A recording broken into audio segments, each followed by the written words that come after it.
Let's bring you this discussion now with load shedding on level 3. Electricity Minister Dr. Jose Ntiramakgopa says Koeberg's Unit 1 its delayed return to the grid has impacted the economy. It was taken offline in December and was meant to undergo maintenance for 6 months. Unit 2 will now be taken offline so that steam generators can be replaced. Ntiramakgopa also expressing disappointment at the grid's performance over the past 2 weeks, and this follows bouts of intensified load shedding due to even more breakdowns. Let's unpack the situation even further. We're joined this morning by Hugo Kruger, who is a civil engineer from Truth and Energy, and a correction there, we are on stage 2 of load shedding. Hugo, as always, it's great to talk to you. This is a milestone, or it was touted as a milestone, hasn't it? Unit 1 at Koeberg Station now successfully integrated into the grid. Yes, that's right. Koeberg is a 2 gigawatt plant. It's got 2 units. So one of them went for a life extension. The steam generators ran for 38 years, if my numbers are now correct. They were initially designed for 40 years, so they got to more or less where they were. And you had to do an extension to get it for another 20 years. It remains to be seen if it will stay connected to the grid. I'm always skeptical when new plants come online because they usually go into what we call a bathtub curve. So for the initial few months, there's always problems you will pick up that's uninspected. So I will not be surprised if something trips or not. I mean, I'm not saying that will happen, but nothing ever runs as smooth as you'd think. Yeah. And now the second one is going to go online, so I don't really know why the minister says it won't impact it will be a boost for the economy. Yes, it's a boost for the confidence of Eskom's team, and they need to be congratulated for what they've done. But the second unit is going to go offline now, so we won't have 2 gigawatts, another gigawatt, another stage of load shedding from Koeberg until the Unit 2 is done, which can take another 6 months to 1 year. Yeah, it's difficult to keep up, isn't it? Let's just stick with Unit 1 for a moment, Hugo, because, yes, it's a good news story in many ways that it's now been successfully integrated into the grid. But it did take longer than expected, didn't it? It did. Look, my background's in civil nuclear engineering, so I was always skeptical of the claim that you can do it in 6 months, because the French haven't really achieved it in 6 months, and it's a French fleet. But if you get to the second unit, you should get the S-curve down. So they estimated 6 months, and then there was a steam generator dropped on a Chinese factory floor. I don't really think that's Eskom's problem. And then there were other issues as well on site with welds, I believe. But it is eventually.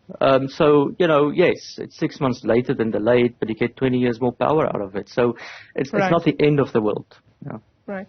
In terms of our picture now, Hugo, stage 2 load shedding, we did go through a period where we had a bit of relief insofar as the power grid is concerned. Where are we at now, November 2023? So here's what bothers me about the stages. They keep on changing every day. We had almost no load shedding during the World Cup, if you remember that correctly. And what was called the unplanned capacity loss factor, the amount of units that are offline plus the loss in capacity due to aging, was about 13 gigawatts, 13,000 megawatt. Okay. Today it's 14,700. I checked this morning. 2 days ago it was something like 18,000. So we have a high variance of 5 gigawatts of units tripping on the fly, it would seem to me. There's no lack of capacity at Eskom. Okay, there's no need for new power stations or all these other ambitious ideas. Eskom has to really focus on maintenance. And my real question is, how is it possible that you can have 5 gigawatt, which is 2 to 3 power plants, tripping every single day?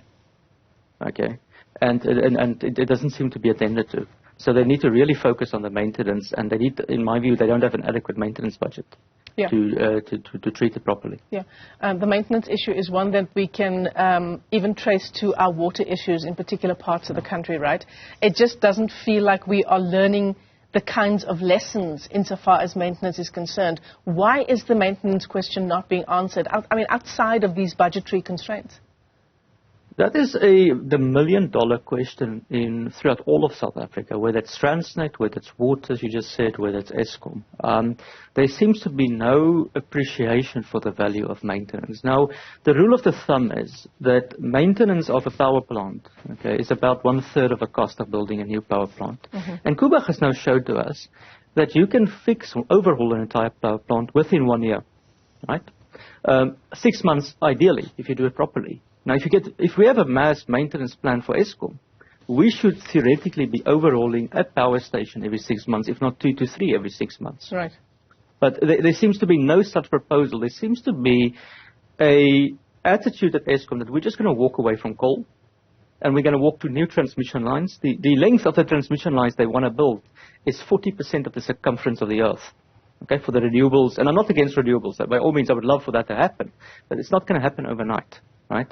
So the part of the issue of load shedding, in my view, is the fact that we're walking away from our existing infrastructure always to something new. It always sounds nicer to build something new, and we're not thinking of maintaining what we've got before we do all these glamorous things. So that's on the one hand. On the other hand, when we try to unpack the issues insofar as our load shedding situation is concerned, it will always be the mafia operations, right? The maintenance that is not legitimate, the breakdowns that are not legitimate, the breakdowns that are engineered for the purposes of stealing money for corrupt purposes. That is a big part of the picture as well. Yes, but that is a question of the rule of law. If somebody steals money, they need to lock him up. But that does not, make the question of maintenance taboo. Maintenance has to be done, and if there is practices such as this occurring, and there has been cases, I believe, of rocks being thrown in the boiler at one stage, things of that sort. So if that occurs, you need to lock people up. You need law to come in. You need to prosecute them before that will ever end. Because you can make the same argument with building new power plants. I can also sabotage a new power plant if I'm really Machiavellian. So this is probably part of the issue, is the corruption that is involved in it. I mean, you touched on the mafia issue. I've tried, from the people I know in Eskom, to understand the issue of the mafia. Some people are skeptical of the claim that there's really an all-controlling and encompassing mafia. They would say it's just bad management, blaming it on something that's out of their control. Yes, it has occurred at some power stations, I've heard. But, Eskom has contracts to manage. Right, that is the responsibility of their board and of their of their CEO principally. And if there's a mafia contract in any organization, you need to inform the police and you need to investigate. So that's not an excuse in my view. Yeah, absolutely. The load shedding question continues, and it's always a pleasure getting that important context from you, Hugo Kruger. Great talking to you this morning. He is a civil engineer from Truth and Energy.